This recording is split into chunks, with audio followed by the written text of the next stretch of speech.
Oke, teman-teman, terima kasih atas kehadirannya di kuliah perdana sesi ke-1 Dasar Keamanan Komputer. Perkenalkan, nama saya Abdul Azam Hajari atau kalian bisa panggil dengan Bang atau Mas Azam, nama tengah saya aja. Oke. Pertama-tama untuk kontrak kuliah ini kita saling mengikat dulu ya. Untuk UTS itu kita ada di minggu ke-8 dengan total nilainya itu 30% secara keseluruhan. Kemudian untuk UASnya itu ada di minggu ke-16, sama dengan UTS, 30% nilai secara keseluruhan. Kemudian di sini juga saya ada tugas 1 dan tugas 2, yaitu yang pertama itu ada mandiri, dan yang kedua ada kelompok, di mana ini masing-masing itu 15%, jadi total keduanya itu 30%. Nah, untuk kehadiran kuis, sikap, dan perilaku nanti dihitung 10%. Nah, oke. Jadi, kenapa sih yang di poin terakhir ketika saya kirim di eh, aplikasi itu nggak boleh menggunakan AI? Oke, yang pertama itu AI itu bisa membuat malas kita. Dimana ketika kita melakukan cheating atau mencontek dengan AI, itu nanti kita lama-lama akan terbiasa menggunakan AI. Jadi otak kita tuh nggak bekerja secara maksimal. Padahal menurut riset aja otak kita itu bekerja hanya 10%-nya secara keseluruhan dari 100%. Nah, itu yang Albert Einstein pakai itu cuma 10%-nya aja gitu ya. Di sini juga saya udah pernah membuat suatu sistem, yaitu sistemnya ini untuk mencegah para siswa atau mahasiswa mencontek berdasarkan ChatGPT juga sebenarnya. Jadi untuk mengcounter kalian ketika mencontek, saya udah punya sistemnya sendiri. Jadi kalau kalian menggunakan ChatGPT masih maksa, saya bisa ngeliat probabilitas kalian menggunakan ChatGPT ini berapa persen. Ya. Jadi kalau ketahuan untuk menyontek, nah, saya akan memberikan nilai 0. Oke. Nah, pertama-tama perkenalkan dulu, nah, nama saya Abdul Azam Anyari atau bisa dipanggil Azam. Jadi saya S1-nya dulu itu 2014 sampai 2018 di Universitas Budi Luhur. Kemudian S2-nya itu di BINUS pada tahun 2020 sampai dengan 2022. Nah, untuk pekerjaan saya tuh awal sebelum lulus kuliah di S1, saya sebenarnya sudah bekerja di Garuda Food. Jadi masa-masa tugas akhir itu saya udah melamar-lamar nih, mau menjadi seorang programmer lah, kalau dulu kan lagi rame banget programmer. Nah, akhirnya keterima nih 2018 sebagai IT System Development Officer di situ. Jadi kita ada sebuah tim kecil 3 orang, di mana ada satu sistem analis dan 2 programmer, membuat suatu sistem yang mengintegrasikan penjualan yang ada di Garuda Food. Jadi Garuda Food itu kalau kalian tahu itu ada kacang Garuda, terus ada um, coklat-coklat di Garuda. Nah, itu ada banyak banget makanannya yang tersebar ya di Giant maupun di supermarket, Alfamart, Indomart. Nah, itu bagaimana kita mengintegrasikan semua transaksinya se-Indonesia menjadi satu. Gitu. Nah, kemudian setelah selesai di Garuda Food, saya masuk ke Badan Siber dan Sandi Negara. Mungkin kalau kalian tahu itu kasus Biorka. Nah, itu dikait-kaitkan sama BSSN. Kemudian ada banyak. Jadi BSSN itu merupakan organisasi pemerintahan, institusi yang mengkoordinasikan. Jadi kita tidak meregulasi, kita hanya mengkoordinasikan seluruh stakeholder dengan pihak-pihak yang melakukan regulasinya itu sendiri. Itu. Nah, itu saya dari tahun 2019 sampai dengan sekarang.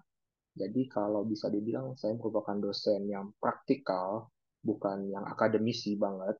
Jadi kalau kalian mau nanya-nanya tentang praktikalnya itu gimana atau teknisnya itu bagaimana, nah itu bisa nanya ke saya langsung. Nah, untuk tahap pertama, saya mau menjelaskan konsep mengenai jaringan komputer. Apa sih yang kalian tahu tentang komputer atau jaringan komputer ini? Kita melihat dari sudut pandang orang awam, atau bisa dibilang nuts and bolts view. Jadi nuts itu kayak benar-benar orang yang kosong, kacang, yang tidak tahu apa-apa. Nah, mungkin orang-orang awam itu akan mengenal internet itu sebuah network yang ada di dalam network atau interconnected internet service provider. Nah, internet yang ada di dalam network atau internet service provider itu sebenarnya benar juga. Namun secara keseluruhan internet itu mengatur diatur oleh diatur oleh pemerintahan kita sebenarnya di atasnya itu. Apakah ini boleh keluar ke berbagi ke luar negeri ataupun tidak. Jadi kita punya suatu sistem yang membatasi internet Indonesia itu bisa diakses oleh luar atau tidak. Kemudian di internet itu ada namanya protokol. Kalau kalian tahu itu untuk mengirim pesan seperti yang dikirim melalui terminal TCP/IP, kemudian ada HTTP atau HTTPS, kalian menggunakan Skype, menggunakan Wi-Fi, itu pasti ada namanya protokol. Kemudian di database juga ada protokol-protokol. Nah, kita lanjut di internet standar, itu ada standarnya itu ada dua. Yang pertama adalah RFC, kemudian IATF, Internet Engineering Task Force. Nah, di sini internet itu sebenarnya saling menyatu ya. Jadi kalau saya bilang tadi,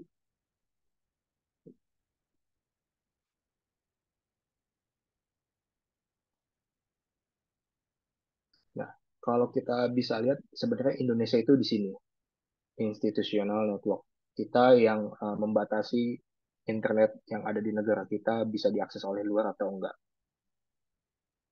Kemudian nanti baru nih kita masuk ke regional ISP.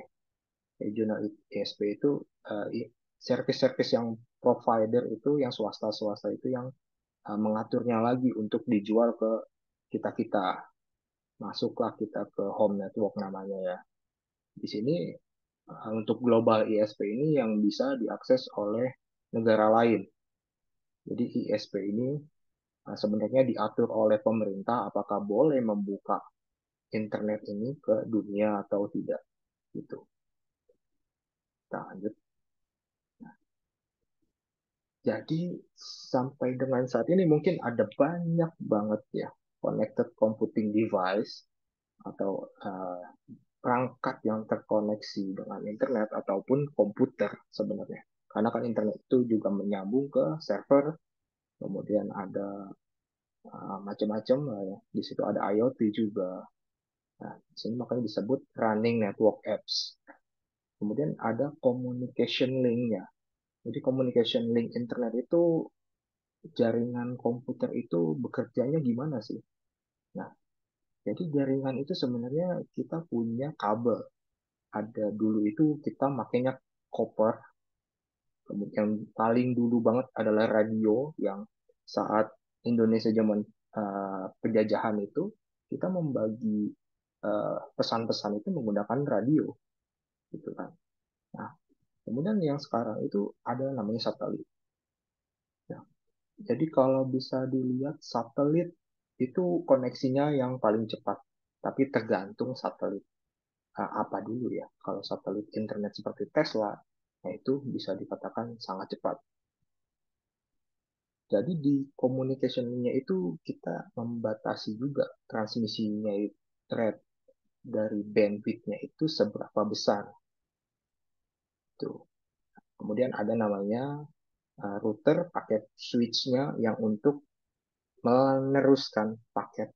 dari data-data di internet. Jadi kalau misalkan kita mengakses Google, nanti router itu akan meneruskan ke server apakah Google ini tersedia di internetnya atau tidak. Nanti akan berbalik lagi. Oke. Kemudian apa sih internet itu dari uh, service view-nya atau si sudut pandang pelayanannya.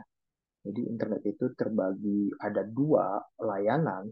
Yang pertama adalah infrastruktur service-nya yang dimana itu ke aplikasi seperti yang kita tahu itu ada web, ada voice over IP atau VoIP, kemudian ada email, games yang kita mainkan, games online, e-commerce, social network seperti Facebook, LinkedIn, X, yaitu Twitter yang dulu.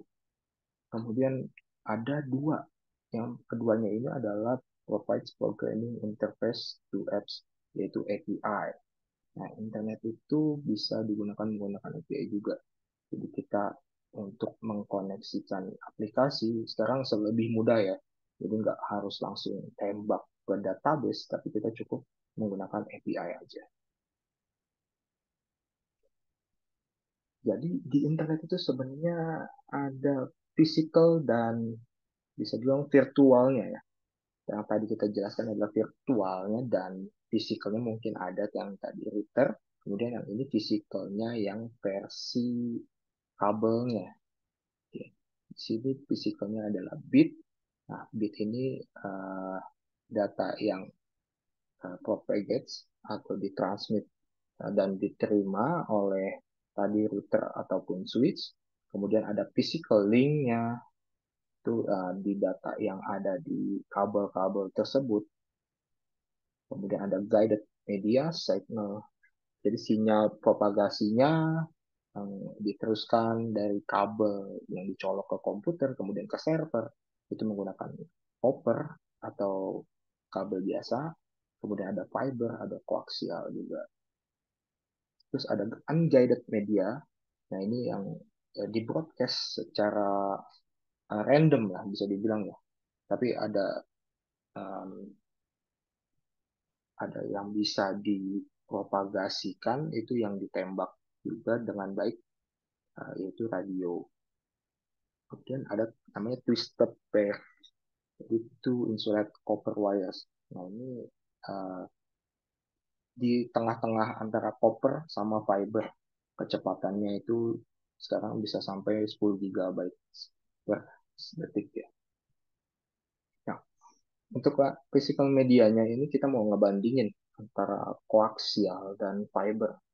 Nah, di sini koaksial itu menggunakan dua konsentrik copper kan konduktor, kemudian dia bekerjanya secara bidireksional, yaitu um, ke depan dan ke belakang, atau bisa yang meneruskan dan menerima, transmit dan receive. Kemudian ada broadband. Nah, di sini ada multiple channel di satu kabelnya. Jadi kabelnya itu ada bermacam-macam fungsinya, nggak cuma satu aja. Nah, untuk yang fiber optik kabelnya ini, kita bentuknya itu gelas, jadi kaca. Kenapa sih kaca? Karena kaca itu bisa menghantarkan kecepatan cahaya, jadi 10 sampai dengan 100 gigabit per second untuk mentransmisikan datanya. Kemudian juga itu, nah, itu kita bisa meminimalisir electromagnetic noise-nya. Jadi kalian tuh nggak ngelek-ngelek ketika main game ataupun kalian ketika video conference. Nah, itu karena beberapa internet itu sudah menggunakan fiber optik. Jadi kita lanjut ke physical media selanjutnya adalah radio yang tadi di broadcast bisa propagasinya random ataupun propagasinya yang kita atur.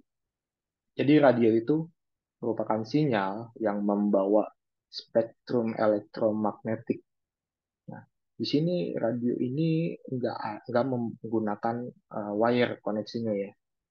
Jadi kalau kita lihat itu di seperti router ataupun um, itu ada kayak tanduk gitu ya. Nah, itu memancarkan suatu gelombang radio di situ.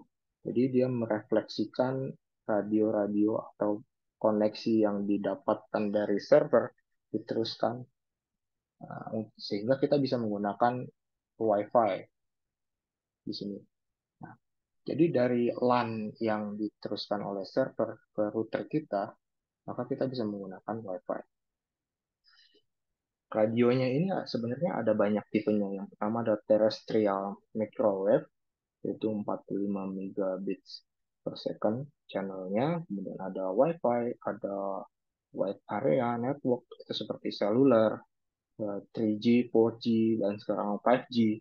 Dan sudah ada sebenarnya 6G, cuma kita belum bisa menerapkannya karena 5G-nya juga belum merata di Indonesia. Kemudian ada satelit. Nah, satelit ini delay-nya ini sangat kecil ya dibandingkan dengan yang lain.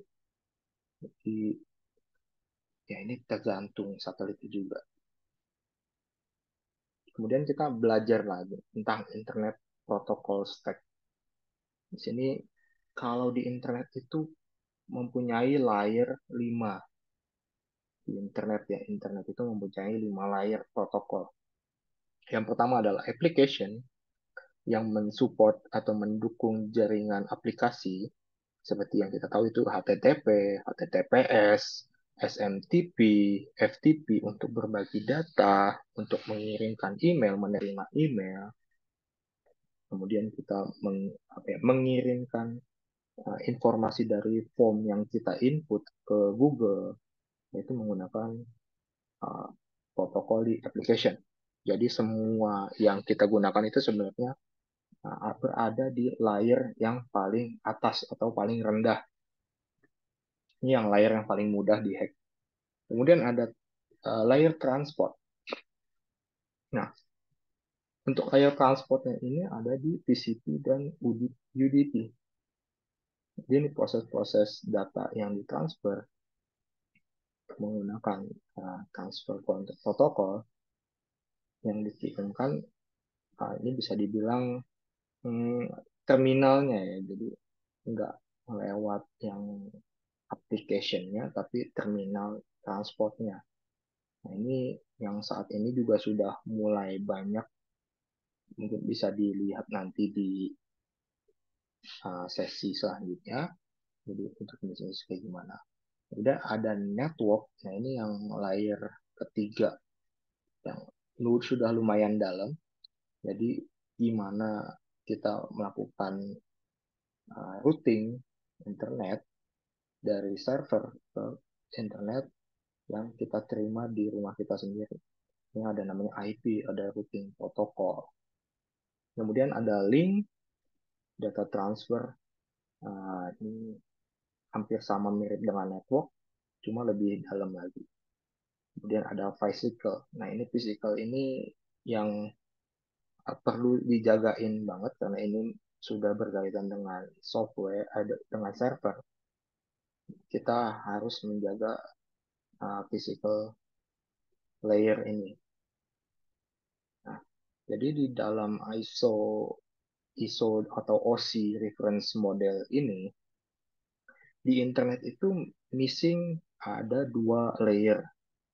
Nah, kalau kita lihat, jadi di internet itu cuma ada 5 layer, yaitu application, transport, network, link, dan physical.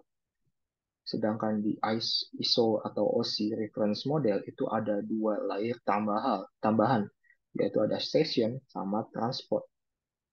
Nah, session itu apa sih? Session itu merupakan sinkronisasi antara checkpoint untuk merecovery data, pertukaran data yang di recovery atau dikirim ulang lah gitu, ibaratnya gitu. Nah, jadi di sini mengizinkan aplikasi untuk menerima atau mengirimkan data penting Itu berbentuknya itu enkripsi, kompresi data, kemudian ada komunikasi mesin antar mesin. Jadi bisa biner kodenya. Nah, itu kalau di Wireshark kelihatan itu. Jadi ada di session sama transport. Nah, di session ini juga bisa berupa cookies, transport data yang dienkripsinya. Nah, kalau kita berkaca di tahun sebelumnya, jadi ada sekitar 979.429.996 trafik anomali di Indonesia. Nah, di sini BSSN menangkap data yang segitu banyaknya dan mengkategorisasikan top 10-nya itu anomali yang ada di Indonesia dari serangan dari luar ataupun di internal Indonesia itu apa aja sih aktor threat ancamannya. Jadi di sini ternyata ada Mylobot botnet. Nah, ini ancaman dari luar. Kemudian ada mining pool order malware. Ini mining pool ini lebih ke seperti cryptocurrency, malware-malware yang ada di cryptocurrency yang kita install. Misalkan kita install mining di komputer kita, nah itu meskipun gratis, jangan salah sangka, ternyata itu bisa berisi malware. Kemudian juga ada namanya Microsoft Windows Server Information Disclosure. Nah, terus ada juga generic Trojan Red dan lain hal sebagainya ya.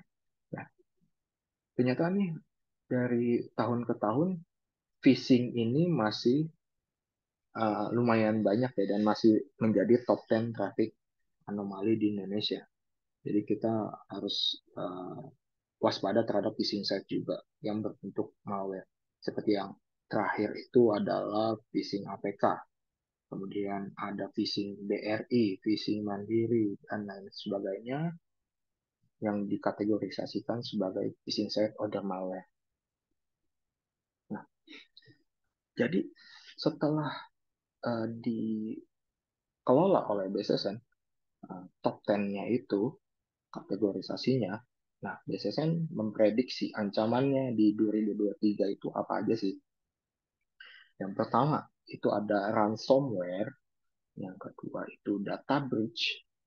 Data breach ini lebih banyaknya ke website pemerintahan Indonesia. Karena website pemerintahan Indonesia itu jarang banget ada yang mengelolanya.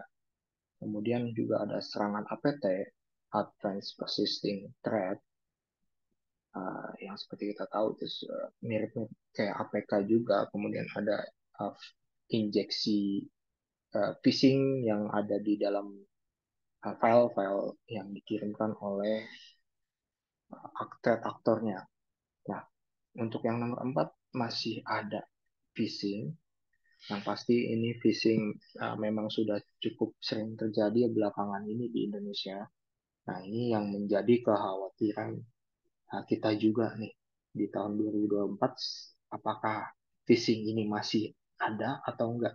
Karena menurut um, Korea Selatan, ternyata di Korea Selatan juga ada uh, kategori phishing ini yang masih terjadi. Tapi mereka tuh menggunakan phishingnya sudah lebih canggih lagi, yaitu melakukan phishing dengan menginjeksi file untuk mengambil cryptocurrency.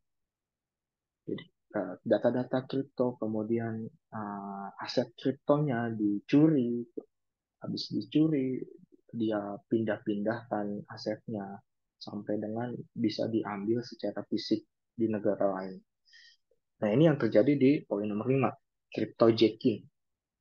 Jadi setelah phishing sudah mendapatkan semua datanya, maka bisa dilakukan cryptojacking atau pencurian aset kripto. Kemudian di nomor 6 itu masih ada DDoS. Mungkin DDoS ini sekarang sudah mulai menurun karena DDoS ini membutuhkan bisa dibilang apa ya, server ataupun PC yang sangat mumpuni atau sangat tinggi lah karena dia sangat high cost. Kemudian juga serangan RDP, ini juga high cost seperti DDoS. Jadi rata-rata hacker ini tidak menggunakan dua ini atau sudah berkurang. Kenapa sih? Jadi rata-rata hacker itu sudah menggunakan phishing karena ini lebih murah, kan social engineering yang pastinya. Nah, mungkin kalau di kita yang di perkotaan itu social engineering itu sangat mudah dideteksi. Seperti di telepon kita ada yang pura-pura so kenal ke kita, kemudian di telepon malam-malam menggunakan foto pejabat lah. Nah, itu mungkin kita sudah tahu. Tapi kalau di pedesaan, mungkin di kampung kita, orang-orang seperti itu malah takut ketika diancam seperti itu. Jadi mereka pasti akan memberikan apapun yang mereka punya. Nah, itu yang masih menjadi tantangan di Indonesia terakhir adalah social engineering. Untuk annual reportnya kalian bisa download sendiri di Google. Itu ada namanya prediksi ancaman siber BSSN 2023. Jadi setelah yang tadi konsepnya kita sudah tahu computer networks, ancaman-ancamannya dari jaringan komputer baik di Indonesia ataupun di luar negeri, kita belajar ke historinya, mundur dulu kita ke histori. Nah, ada nggak sih kalian yang tahu kalau sebenarnya uh, bisa dibilang internet itu atau paket switching itu ditemukan sebelum ARPANET. Jadi ARPANET itu Advanced Research Project Agency punyanya riset Amerika. Jadi sudah ditemukan sebenarnya pada tahun 1961 oleh Glenn Roth, yaitu namanya Queuing Theory Shows Effectiveness of Packet Switching. Nah, si Glenn Roth ini menemukan gimana si pengiriman paket komputer ini uh, sangat efektif ya antar data mengirimkan komputer data ke satu bukan komputer yang lain.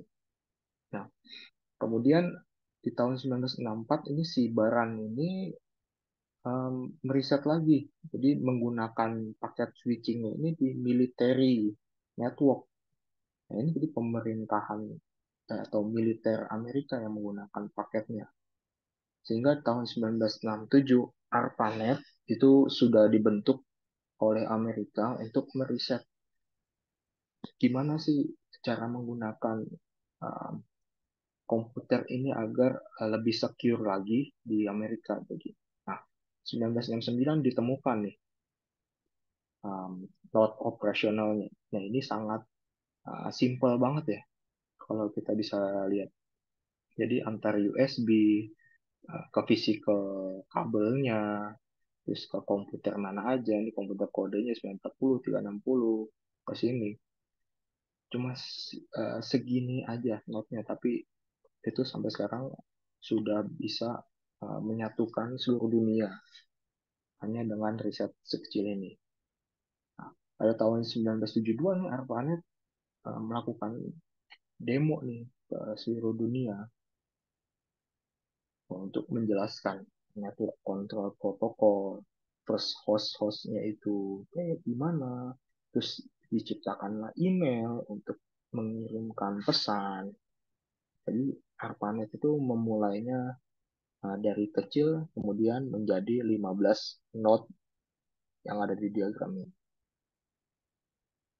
Terus pada tahun 1972 sampai 1980 internet itu sudah mulai digunakan untuk bekerja, kemudian untuk jaringan-jaringan yang proprietary lah yang bisa dibilang.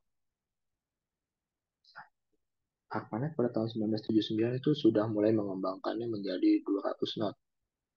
Nah, ini tapi masih belum keluar negeri ya kalau bisa dibilang kayak gini.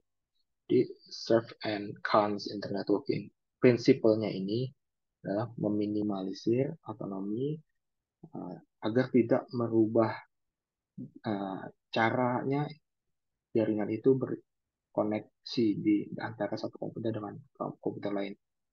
Jadi untuk mencari effort gimana sih effort yang terbaik antara layanan model yang melakukan service atau pelayanannya. Nah, kemudian juga meminimalisir penggunaan routernya dan ini bisa dikontrol secara terpusat. Jadi barulah kita uh, jadinya internet arsitektur yang saat ini digunakan. Lalu ya kita belajar lagi untuk protokol ini sudah ditemukan ya pada tahun 1990 sampai 1990 dari deployment TCP/IP-nya, kemudian SMTP, DNS, FTP, pembagian filenya, kemudian sampai dengan 100.000 host. Jadi bisa dikatakan ini sudah lumayan ya. Confederation networknya sudah besar banget nih. Dari yang tadi cuma uh, belasan sampai ratusan, sekarang udah sampai ratusan ribu. Nah, terbentuklah national networknya. Ada CSNet, ada BitNet, SFNet, kemudian ada Minitel yang ini menjadi ISP. Pada tahun 1990 sampai dengan 2000 itu dikomersialisasikan. Itu baru nih terbentuklah suatu web awal. Kemudian ada aplikasi-aplikasi awal yang diciptakan oleh National Science Foundation atau NSF. Jadi membatasi mereka itu juga membatasi penggunaan komersial. Kemudian ada web yang dibuat. Nah, ini ada hypertext, ada HTML, HTTP. Nah, ini malah yang pertama dibuat adalah HTML dan HTTP untuk uh, marking language-nya. Sampai dengan akhir tahun 2000, ini diperkirakan ada 50 juta host atau 100 juta pengguna di seluruh dunia. Nah, ini sudah lumayan banyak kalau untuk tahun 2000 100 juta pengguna itu. Kalau kita berkaca di Indonesia pada tahun 2005 sampai dengan sekarang, Indonesia masih gencar nih menerapkan broadband aksesnya, meningkatkan BTS-nya dari 4G ke 5G, dari 3G ke 4G di pedalaman, terus meningkatkan kecepatan internetnya dari akses wirelessnya untuk penggunaan sosial network, Google, dan segala macam. Kemudian ditemukan juga ada cloud di seluruh dunia yang sudah digunakan oleh kita juga saat ini itu Zoom. Kalau kita melihat secara uh, di Indonesia ya, ini ada sekitar 212 juta 900.000 pengguna internet di Indonesia. Jadi pengguna internet kita tuh sangat tinggi di tahun 2023 ini. Nah, dari 270 juta jiwa ini, kita sudah menggunakan 212,9. Di marketnya itu atau pasar keamanan siber di Indonesia itu sangat besar banget. Ini peningkatannya juga sangat masif. Jadi bagaimana sih menggunakan jaringan komputer di daily life yang sebenarnya kita sudah gunakan ya, atau kita manfaatkan.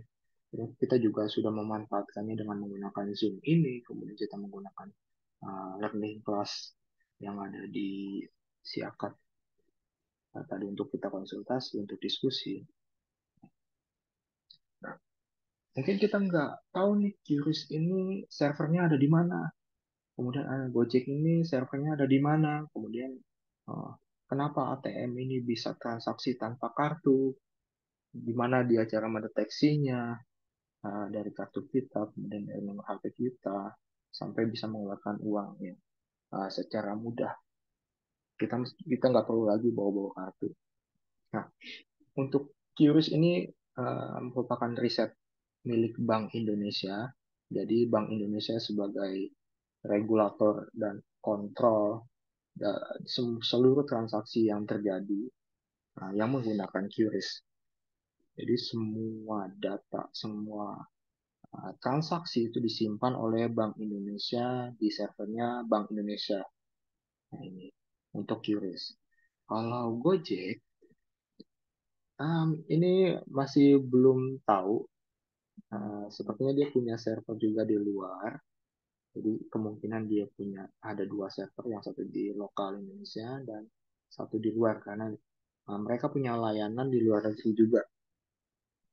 Nah, kemudian untuk yang BCA ini servernya ada di Indonesia, sudah ada di Indonesia dan IT-nya sudah cukup banyak ya. Nah, ini nanti dari transaksi tanpa kartu ini juga masuk ke Bank Indonesia untuk dilihat transaksinya. Di sebenarnya kartu-kartu ATM kita itu ada datanya di Bank Indonesia, jadi mereka tuh tahu ini pemiliknya siapa, ini transaksinya kemana, sehingga kalau ada transaksi keuangan yang mencurigakan, nanti Bank Indonesia akan melaporkan ke PPATK, apakah ini tindak pidananya terorisme atau ini untuk mendonasikan ke terorisnya atau gimana. Ya. Lalu bagaimana sih kalau internetnya dihack, jaringan komputer kita dihack dan internet itu nggak ada sama sekali? Menurut kalian tuh gimana sih? Ada yang bisa jawab nggak nih?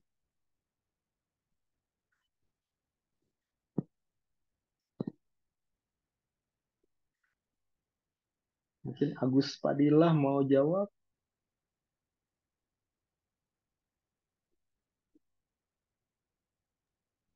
Maaf, Pak, gimana Pak? Saya sambil ya juga. Oh ya gimana nih kalau internet kita dihack atau jaringan komputer kita dihack atau internet kita malah nggak ada apa ya nggak kita nggak punya internet di kehidupan kita sehari-hari itu gimana? Oke, mungkin kalau misalkan jaringan kita dihack, mungkin yang paling fokus saya tuh di privasinya sih, Pak. Sama perangkat kita itu bisa terekspos ke dunia luar secara bebas gitu, Pak. Nah, mungkin Oke, kalau kita tidak punya internet gitu, saya rasa kehidupan kita bakal apa ya? Yang tadinya udah serba simple, serba instan, bakalan jadi ribet gitu, Pak. Mungkin itu sih, Pak, yang saya pikirin. oke, jawabannya benar. Mungkin lebih enaknya tuh kita langsung ini ya di slide selanjutnya. Nah, di sini saya mau ngasih tiga video eh, di mana nih yang pertama itu dari BSSN ketika WiFi publik itu kita akses dan kita tidak tahu nih apa sih ancaman di belakang dari WiFi publik yang kita gunakan. Kemudian yang kedua adalah TELS. Jadi gimana sih kalau internet kita itu nggak ada cyber security-nya. Kemudian yang ketiga itu nanti ada dari anatomi cyber attack. Nah ini kalau jaringan komputer kita disusupi oleh hacker. Mungkin uh, kita break dulu kali ya, karena mungkin ada yang mau sholat dulu, sholat maghrib. Kita break dulu 5 menit.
Oke teman-teman, apakah grade-nya sudah?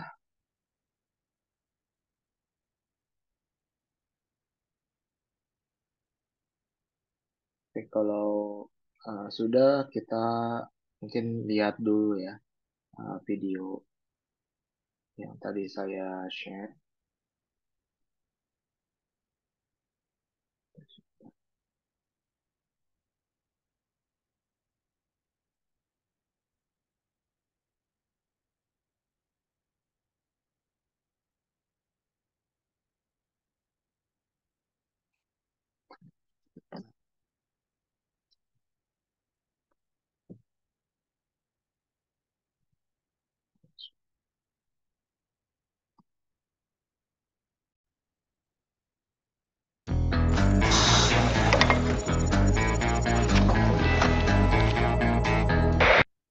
Ya, tim siap ya.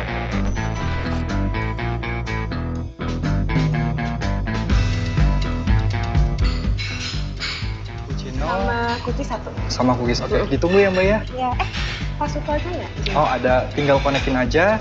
Hotspot. Ini kita dapat target nih. Tolong dipantau terus ya.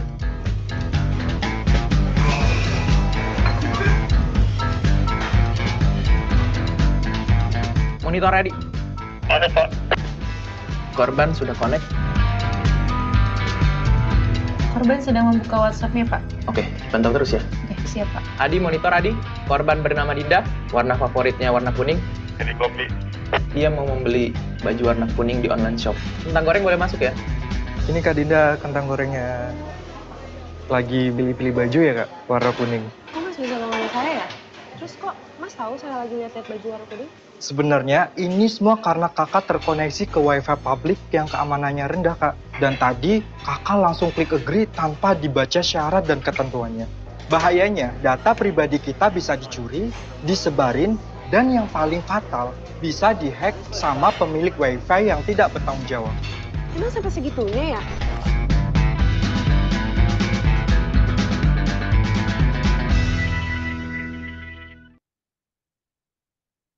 Oke, jadi menurut teman-teman tuh gimana kalau kita next aja nih di ketika menggunakan wifi akses publik seperti di coffee shop ataupun di mall ataupun di bandara. Nah, itu menurut kalian tuh bagus nggak sih? Atau gimana sih cara penanganannya kalian tuh? Nah, ada yang bisa bantu jawab nggak?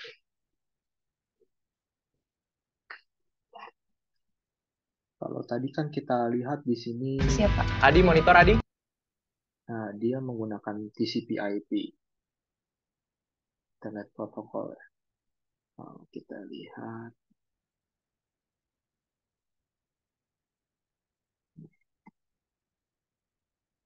nah, di sini dia menggunakan Wireshark untuk melihat data-data yang ketika kita connect ke dalam WiFi tanpa melihat persetujuan data apa yang dibagikan, maka sebenarnya tuh data-data kita tuh uh, bugil ya, atau bisa bukan bugil, lebih baik itu kayak data kita tuh telanjang gitu. Jadi mereka tuh bisa ngelihat kita sedang akses apa, kita sedang chat sama siapa, pesan yang dikirimkan bentuknya apa, terus kata-kata yang kita kirim itu kayak gimana, foto yang kita kirim itu kayak gimana.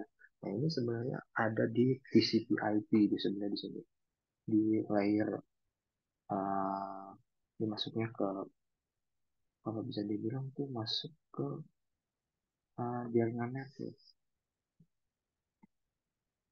Jadi cara pengamanannya jangan menggunakan WiFi publik untuk transaksi perbankan. Kemudian data-data yang bersifat private itu juga jangan menggunakan WiFi publik. Nah, disarankan kalau mau menggunakan perbankan itu kita pakai data koneksi biasa aja. Kalaupun nggak ada, kita minjem ke teman untuk hotspot. Nah, itu yang lebih baik. Memang kita tidak ada ancaman di situ ya. Lalu, gimana sih kalau kita tidak ada cyber security atau kita tidak peduli dengan cyber security awareness? Nah, itu apa ancaman yang akan terjadi itu kayak gimana?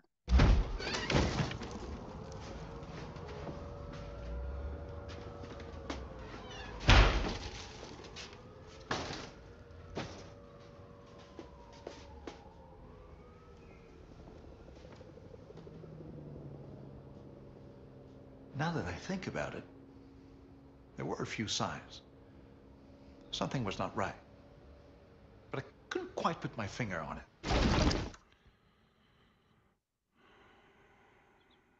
Dia tidak peduli sama sekali apa yang terjadi pada hari itu, padahal sejak dia bangun itu sudah ditampilkan berita-berita.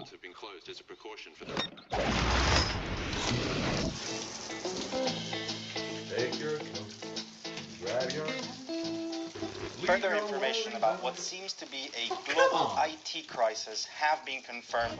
Pemerintahan sudah menginfokan Access to confidential data of many large companies has plunged global into the red this morning, causing panic tapi across the dia financial markets. sangat tidak peduli. This could very well be the worst hacking in the history of the world. While many IT systems are not functioning this morning, paralyzing cities around the world, we have heard New revelations in the Kelly Adams scandal following the publication of a private email. Teenagers all over the world are shocked to see their idol in such... I can care less about Kelly Adams, to be frank. And anyway, it was high time to go to work. Dia berangkat kerja tanpa peduli dengan situasi yang sudah terjadi, dan dia masih merasa nyaman. Sedangkan bus aja tuh nggak ada karena traffic.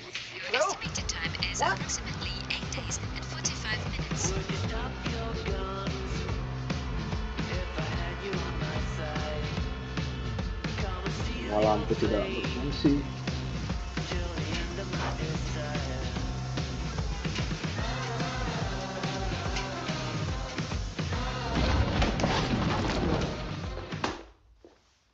The industrial security of this site cannot be assured today. We've therefore taken some exception. Video surveillance systems are down, so they had to stop all subway activity for now. Say the world is going through the worst Dia IT menonton lagi crisis berita. ever, Marie. What we're experiencing right now really comes down to a sudden and complete lack of Dia cybersecurity. tak mengerti Cybersecurity? I mean, there's a firewall on my computer, there's a password on my phone, I had it covered. And I had so much more on my plate. Dia cuma mengerti cyber security itu firewall, antivirus. Tapi cyber security sebenarnya sudah diimplementasikan di seluruh aspek kehidupan manusia.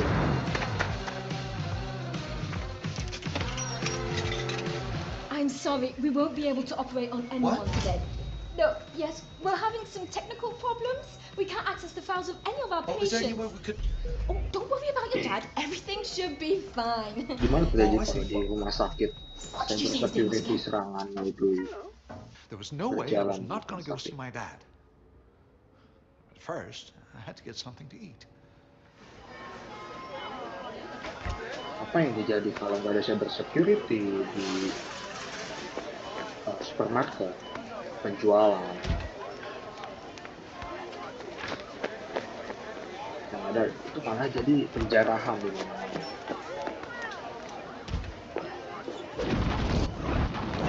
It's okay, you've paid already, sir. Already? What? Yeah, along with the washing machine, the TV, and the cuddly toy. Oh, come on.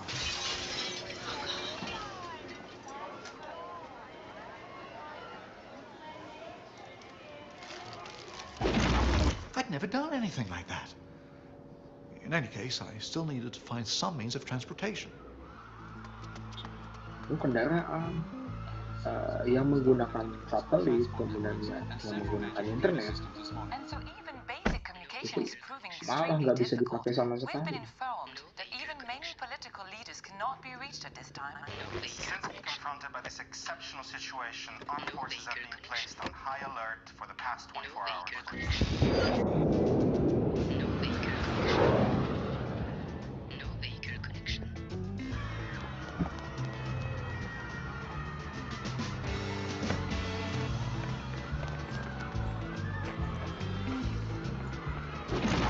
And this is how I got here. Matter of fact, I still don't know where I am. As for this light, it might not last long. What a day it's been. And what I do know. Dia masih tidak peduli sama cyber security sampai sekarang ya. Nah, jadi kalau kita simpulkan itu cyber security itu sudah sangat umum di seluruh aspek kehidupan kita. Mau kita tidak peduli, itu bisa dibilang sangat salah ya kalau kita nggak peduli dengan cyber security. Padahal di HP kita itu sudah diterapkan cyber security seperti antivirus bawaan. Kalau di Samsung itu ada Samsung Knox, di Apple itu dia punya security sendiri. Kemudian di Xiaomi itu juga, bahkan yang HP-nya Xiaomi itu sudah menerapkan cyber security ketika kita menginstal aplikasi dari luar ataupun dari Google Play Store. Jadi cyber security itu bisa dibilang aspek yang sangat penting, tidak hanya secara virtual, fisikal, itu bahkan sampai dengan komunikasi kita. Karena dari jarak yang jauh kita bisa dekat dengan komunikasi secara voice ataupun video. Gitu teman-teman. Kemudian kita lanjut di anatomy of cyber attack. Nih, gimana sih si hacker ini melakukan serangannya secara OSI layer ya kalau bisa dibilang. Nah itu gimana? Kita harus pelajari teman-teman. Kalau kita paham dasar cara mengamankan jaringan kita.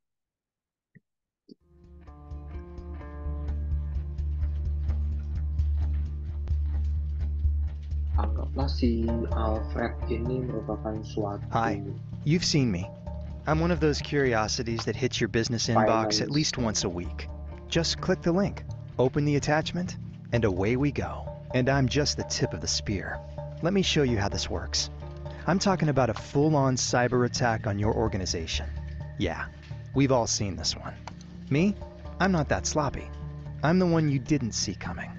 Log into your work email. Big company. Good English. No misspellings. Looks legit. Click.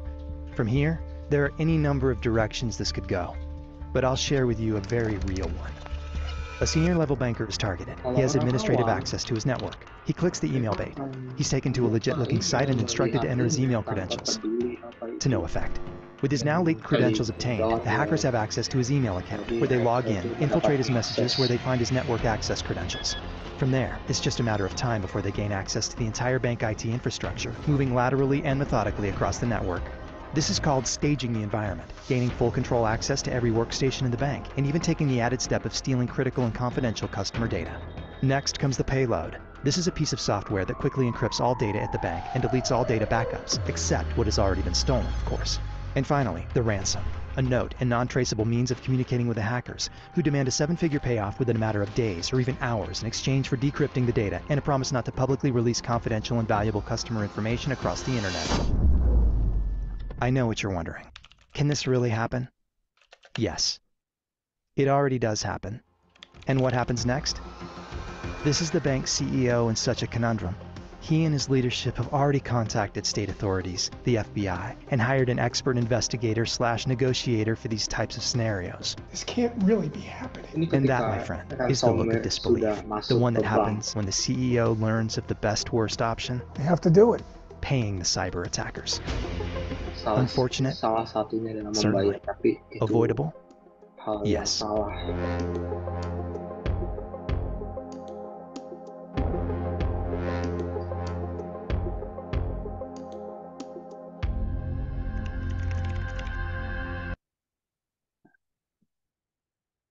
Jadi Caltech itu meriset rata-rata ketika kita terkena ransomware kita akan membayar kalau kita tidak mengerti. Padahal ketika kita terkena ransomware itu data kita sudah dimiliki oleh si penyerang. Mau kita bayar, mau kita tidak bayar, itu akan tetap di backup oleh si threat actor-nya, hackernya ini. Jadi ketika kita membayar juga dia akan menyebarkan data-data kita. Nah, solusinya kita tidak usah membayar ketika terjadi hal itu.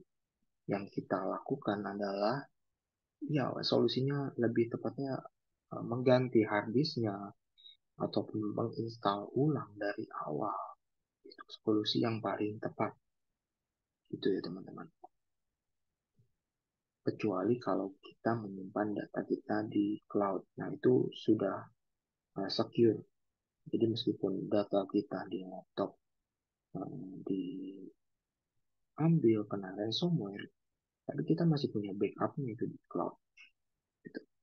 Nah, solusinya yang lain itu jangan menyimpan data kita di yang pasti di folder data C ya atau local disk C yang itu yang ada sistem operasinya. Kalau bisa menyimpannya itu di dalam file ataupun folder yang terenkripsi. Jadi ketika si hacker ini ransomware ini masuk ke PC kita, nah, si data kita ini udah aman. Ketika si hacker ini mau ngambil data kita atau sudah ngambil, dia tidak tahu apa isi yang ada di dalamnya. Itu lebih bagus. Jadi perbedaan teknik informatika sama sistem informasi, kalau teknik informatika itu kita lebih ke physical, kemudian lebih ke teknisnya, bagaimana cara mengamankan suatu datanya, nah, sehingga kita bisa memberikan arsitektur aplikasi yang lebih baik lagi. Sedangkan sistem informasi itu tidak dibekali dengan keamanan dari yang kita pelajari. Nah, itu kalau teman-teman masuk teknik informatika. Cuma emang kalau boleh jujur, masuk teknik informatika itu sangat sulit dan itu perlu belajar yang lebih serius dibandingkan dengan sistem informasi. Nah, karena itu ya saya harap kalian ketika mendapatkan materi itu kalian akan terus belajar lagi. Jangan karena kita kuliah di swasta maka kita menyepelekan kerjaan kita, menyepelekan seluruh tugas kita cuma di swasta. Padahal kita tuh nggak boleh kayak gitu karena yang menentukan masa depan kita itu kita sendiri. Justru yang paling bagus adalah gimana caranya kita membanggakan nama alma mater kampus kita, bukan kampus kita yang membanggakan nama kita gitu. Kebanyakan mahasiswa sekarang tuh lebih ke membanggakan nama alma mater. Oh kita anak kampus ini, anak ini, kita jaket ini, jaket itu. Padahal nggak kayak gitu. Ketika kita kerja itu kita nggak terlalu ditanya kamu dari kampus apa, kamu bisa apa, tapi skill kita apa yang kita punya, soft skill kita tuh kayak gimana. Jadi kita nggak bisa, oh saya dari kampus ini saya minta gaji segini, ya kemampuan kalian sudah sampai mana. Nah itu. Jadi sekarang tinggal dari kalian di kelas mata kuliah dasar keamanan komputer ini, apakah kalian mau sungguh-sungguh belajarnya atau tidak? Karena saya nggak bisa ngebantu ngasih nilai, meningkatkan nilai kalian, tapi saya cuma bisa memotivasi kalian gimana kalian itu bisa belajar lebih baik lagi, gimana kalian mencapai keinginan kalian setelah keluar di kampus ini, atau meningkatkan kemampuan kalian setelah lulus. Nah itu kalau itu saya bisa. Tapi kalau untuk nilai, lebih baik kita berusaha sendiri. Oke, teman-teman mungkin cukup sekian. Ada yang ingin didiskusikan atau yang ingin ditanyakan?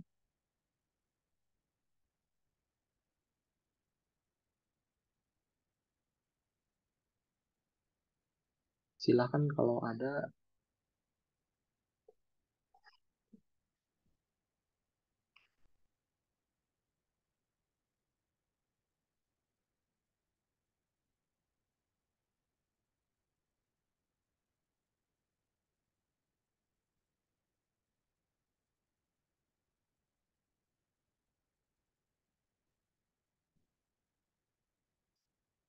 Jadi kalau dari tadi itu sampai sekarang tuh baru ada yang hadir 11 orang.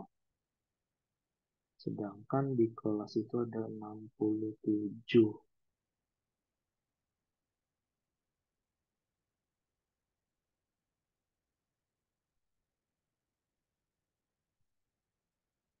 Jadi kalau dilihat dari kehadiran, mungkin kita cuma bisa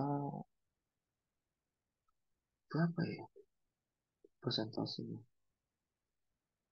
2-3 kali kali tanpa ini, tanpa keterangan. Karena tidak ada izin, tidak ada apa, tidak ada sakit. Nanti rekamannya juga saya upload juga di sistem ya, di adlinnya. Jadi teman-teman bisa ngeliat lagi apa sih yang tadi kita bahas. Nah, secara kesimpulannya kita tadi ngebahas mengenai TCP/IP model atau internet model internet reference-nya itu ada 4. Yang benar ada application, ada transport, ada internet, kemudian ada link. Nah, kemudian untuk yang OSI modelnya itu tadi ditambah dengan session sama transport dan physical. Kalau bisa dilihat physical layer itu merupakan hubungan antara perangkat dengan media transmisi seperti tembaga atau kabel serat optik, kemudian ada frekuensi radio. Nah, itu juga termasuk dengan tata letak pinnya, tegangannya. Nah, kemudian yang itu nanti diteruskan dari radio itu ke suatu frekuensi internet yang kita gunakan, itu menggunakan WiFi ya. Nah, itu physical layer yang perlu kita jaga. Nah, physical layer ini biasanya juga ada di server atau juga di komputer kita sendiri. Nah, kemudian ada namanya data link layer, itu yang layer kedua. Nah, data link layer ini untuk mendeteksi dan mungkin memperbaiki kesalahan yang ada pada lapisan fisiknya, seperti server yang tadi dan komputer. Nah, si data link ini berfungsi juga untuk merubah data agar siap ditransmisikan oleh physical layernya. Itu ya. Kemudian yang ketiga itu, layer ketiga itu ada network layer. Nah, di network layer itu ketika kita akses Google atau Facebook ataupun Twitter, nah itu si network ini mencari alamat jaringannya ini apa, IP-nya ini apa. Jadi dia akan menentukan rute yang harus diambil. Jadi apakah dia harus melewati akses internet ini sampai keluar dari internet yang dikelola oleh Indonesia. Kemudian ada yang keempat tuh layernya namanya transport layer. Nah, transport layer ini yang berfungsi untuk memecah data-data ke dalam paket-paket. Jadi si data ini lebih mudah dikirimkan Sehingga data yang seperti request timeout itu diminimalisir. Bukan berarti kan datanya tidak sampai atau datanya itu hilang di perjalanan ketika dikirim. Nah, untuk yang di layer 5 ini, session layer, nah ini yang tadi kita bahas itu ada di cookies, ada di cache. Ini lapisan sesi yang mengontrol dialog koneksi atau komunikasinya dari antara komputer satu ke komputer lain, kemudian dikelola, kemudian diakhiri atau dihidupkan. Sehingga dari ini tuh dia tuh yang bertanggung jawab untuk menutup sesinya. Ini dia punya juga prosedur transmisinya untuk checkpointing pemulihan yang tidak ada di internet protokol suite-nya layernya ya. Kemudian di layer 6 itu yang sudah tinggi itu atau yang sudah mulai kita gunakan itu di presentation layer. Nah, di presentation layer ini berfungsi sebagai mentranslasikan atau menerjemahkan data yang ditransmisi oleh aplikasi ke bentuk format yang bisa dikenali oleh jaringan ini. Mungkin kalau jaringan kenalnya cuma 1010, jadi dari yang plain text ABCD, maka itu nanti akan diubah dulu ke bentuk biner dulu 1010 sebelum dikirimkan ke layer session. Kemudian di application layer nih yang saat ini kita gunakan,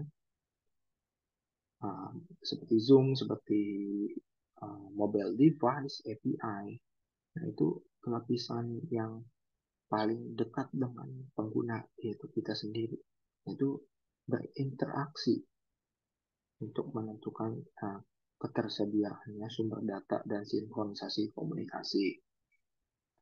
Jadi dari seluruh presentasi yang saya berikan, rekan-rekan dan teman-teman ini sudah mampu yang pertama dalam menjelaskan konsep jaringan komputer, kemudian yang kedua adalah sejarah jaringan komputer itu gimana bentuknya sebelum sampai terkoneksi, seluruh dunia itu terkoneksi dengan jaringan komputer. Nah, untuk yang ketiga itu menjelaskan dampak jaringan komputer dalam kehidupan sehari-hari. Yang kita tahu, bagaimana kalau jaringan komputer itu tidak ada, bagaimana kalau jaringan komputer itu dihack, dan bagaimana jaringan komputer itu bermanfaat untuk manusia. Jadi presentasi hari ini kita sudah selesai, teman-teman. Mungkin ada yang ingin ditanyakan nggak nih? Biar kita komunikasinya dua arah nih, nggak satu arah aja.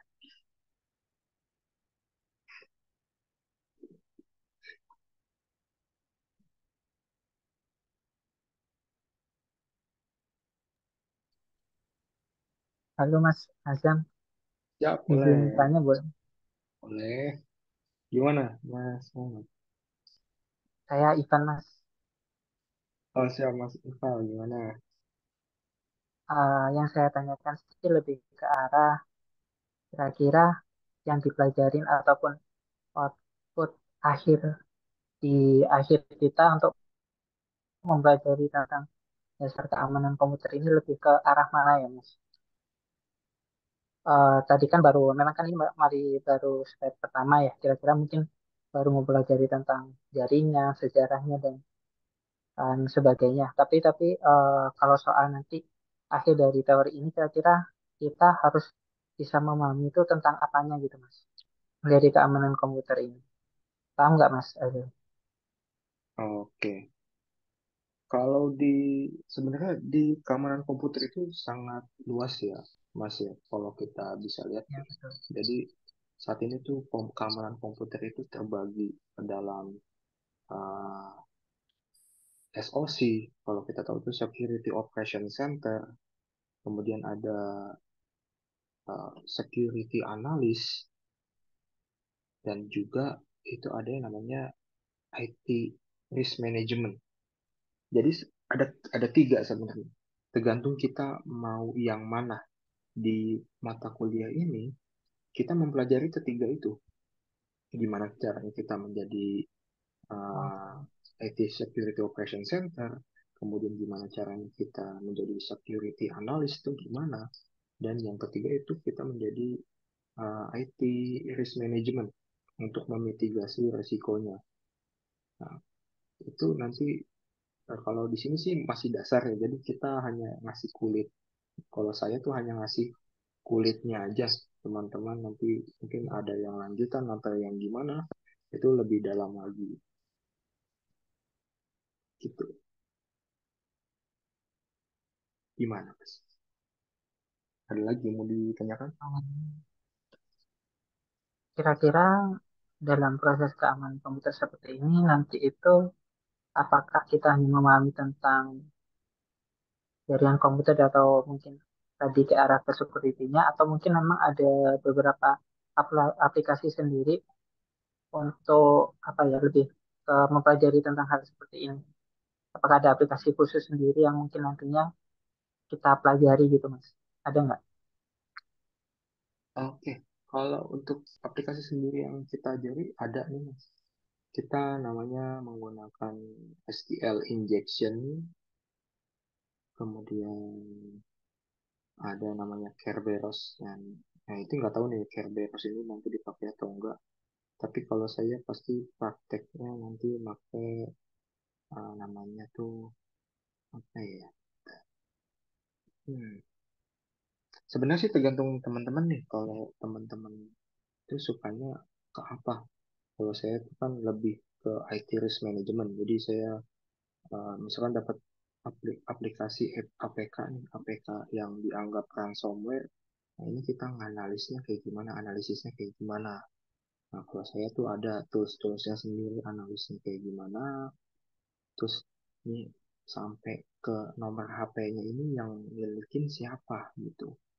Itu namanya cyber threat intelligence. Itu. Tapi kalau di materi ini sih yang saya baca cuma ada STL injection sama aplikasi-aplikasi tentang radio. Itu nanti kita diskusi aja gimana, apakah nanti teman-teman maunya belajar di web atau mau belajar pakai APK. Tuh. Kalau APK saya punya.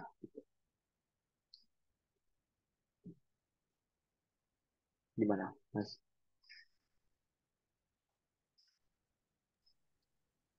Cukup dulu sih Mas. Jadi kalau untuk yang di web itu, yang SQL injection kita makanya Aconetics vulnerability web. Di situ nanti kita bisa melakukan SQL injection, cross-site scripting, cross-site request forgery, dan lain-lain. Nah, itu yang bentuknya website. Jadi kita bisa melakukan uji coba serangan kayak gimana, terus gimana cara memperbaikinya itu gimana, gitu. Solusinya itu apa dari serangan itu, dan dampaknya nanti gimana. Gitu. Nanti mungkin saya akan kasih ini ya ke aplikasi untuk kita voting aja maunya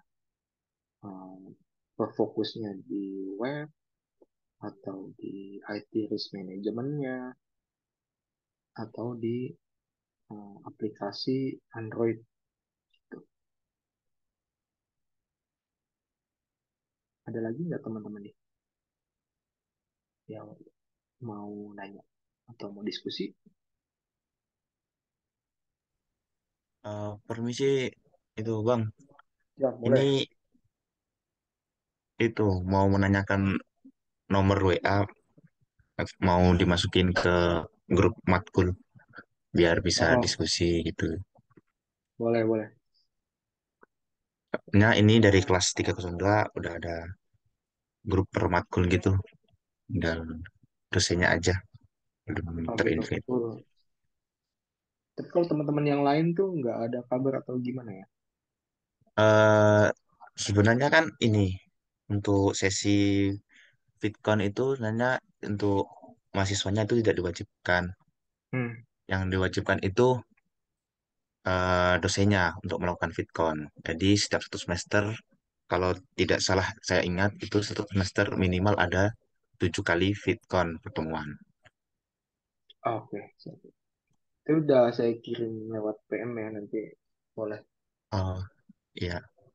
Jadi mungkin nanti saya ini aja ganti-gantian aja, ada VidCon, ada kirim video. Iya. Jadi Jadi bagian biasanya setiap VidCon itu ada rekam gitu si dosen matkulnya. Ntar setelah VidCon selesai biasanya akan diupload di Adlink gitu. Baru teman-teman yang lain yang tidak bisa mengikuti VidCon nanti bisa menonton ulang dari VidCon yang rekam tadi. Terima kasih, Bang. siap sama-sama. Oke. Gimana, ada lagi yang ingin ditanya?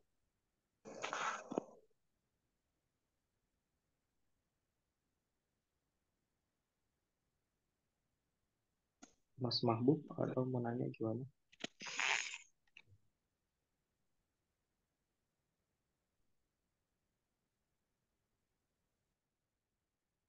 Oke, kalau nggak ada lagi, kita akhiri ya di sini ya teman-teman ya.